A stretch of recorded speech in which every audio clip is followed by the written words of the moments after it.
Hi, I'm Ellen. And I'm Nick. Welcome to Johnnie Bennie Campus News, CSB-SJU's weekly news show filling you in with what's going on around campus. This week's topics range from the flu shot to the Pope and end with 5 things that are going on around campus. First up tonight, let's go to Lauren Roop with JBCN's new reoccurring segment, Health and Wellness. Thanks, guys. Hi, Bennies and Johnnies. This is Lauren Roop, and I'm a senior nursing student here. And I'm going to be talking a little bit about the flu and this year's flu vaccine. So influenza, or the flu, is a contagious disease that spreads around the United States every year, usually between October and May. The flu is caused by the influenza viruses and is spread mainly by coughing, sneezing, and close contact with others. Anybody can get the flu, and it can strike suddenly and last for several days. Symptoms vary by age, but can include everything from fever and chills to sore throat, muscle aches, fatigue, cough, headache, and a runny or stuffy nose. So this year's flu vaccine is a quadrivalent vaccine, which means that it covers 4 strains that the CDC, or Center for Disease Control, believe will be the most prevalent strains of the virus this year. The flu vaccine can keep you from getting the flu, make the flu less severe if you do get it, and can keep you from spreading the flu to your family and other people. So where can you get this vaccine here on campus? The CSB Health Center is open usually from 8 a.m. to 4:30 p.m. and is located in the back basement of Lottie. For all of you Johnnies, there is a flu clinic set up for October 7th, which is next week Wednesday, and it's scheduled from 11 to 2 in Sexton, or you can stop by the SJU Health Center. You also have the opportunity to get both the vaccine or the intranasal mist. Both will be very effective this coming season. Stay well, Bennies and Johnnies. Back to you guys. Thanks, Lauren. I'll make sure to get my flu shot. Great idea. On another note, if you weren't on campus this past weekend, you missed one of the most exciting weekends in school history. Over 17,000 fans packed Clemens Stadium for this year's Tommy-Johnny football game. The Tommies defeated St. John's 35-14. Making it 4 straight years that the away team has won the Holy Grail. The game capped off an energy-filled week with ESPN Sports Center on the road rolling into town. Thousands of Bennies and Johnnies were up at 6 a.m. to provide the backdrop and energy for the set.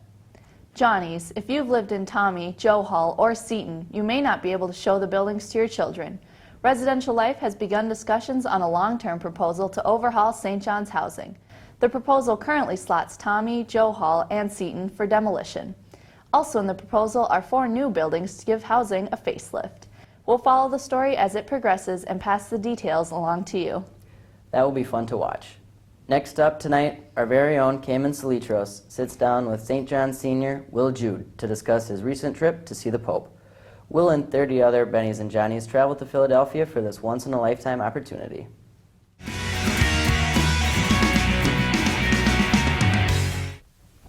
Thank you, Nick and Ellen. I'm Cayman Salitros, and I'm here with senior Will Jude to discuss the recent trip he led to Philadelphia with 30 Bennies and Johnnies to see the Pope on his U.S. tour. Will, thank you for joining me today. Thank you, Cayman. The Pope's U.S. visit was pretty exciting for St. Ben's and St. John's, because not only were students able to see him in Philadelphia, but His Holiness Pope Francis witnessed the official presentation of the Apostles' edition of the St. John's Bible to the Library of Congress. The St. John's Bible is the first handwritten and illuminated Bible commissioned by a Benedictine monastery since the invention of the printing press. The Bible was chosen to commemorate the visit by Pope Francis to the United States and was presented to Librarian of Congress Dr. James H. Billington on behalf of the American people. All right, so Will, what kind of planning did you do for this incredible trip for the CSB and SGU students that went along with you? A lot. So the Fides et Ratio Club, along with St. John's Campus Ministry, realized that there wasn't a group of students going to see Pope Francis on his visit to the U.S. So we collaborated and thought, why not send a group of Johnnies and Bennies over to see the Pope firsthand? And beginning in February or March, we really started talking about details, funding, flights, hotel stays, transportation, those possibilities. So I looked into all that, started organizing just a general travel plan, and then we started advertising in the beginning of June.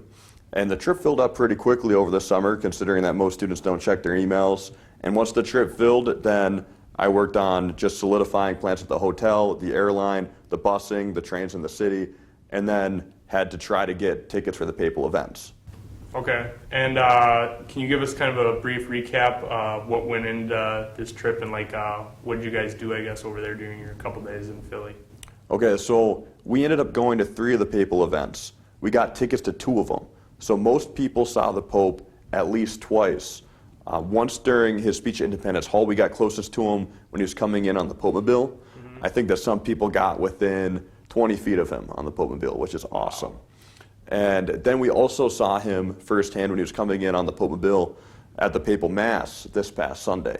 As for the Festival of Families, our group didn't get tickets to the festival, but they had an area there for people without tickets. So why was this visit Pope Francis so historic, being his first time, I guess, in the United States?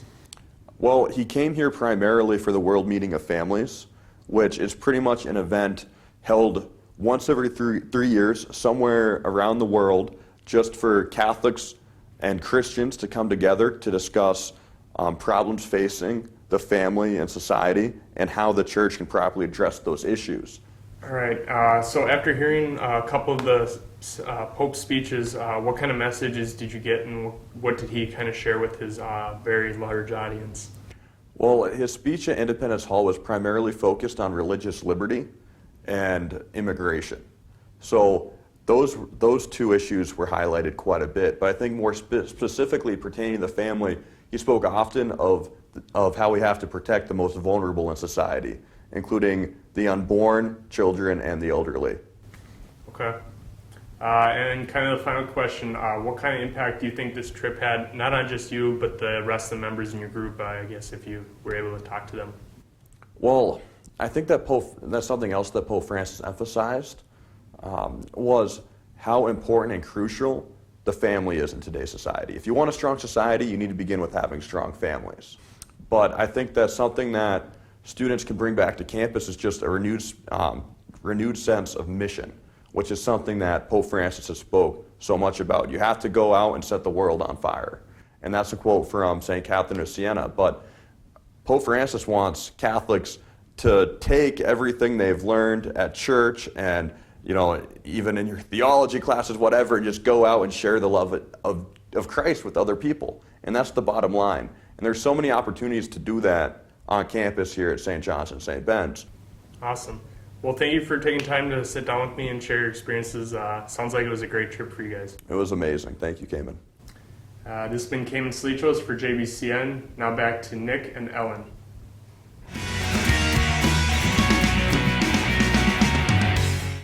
That's incredible. Sounds like my roommate should have taken me with. Tonight, we will end our show with our reoccurring segment, 5 Things. Each week, we will highlight 5 events on campus that you should know about.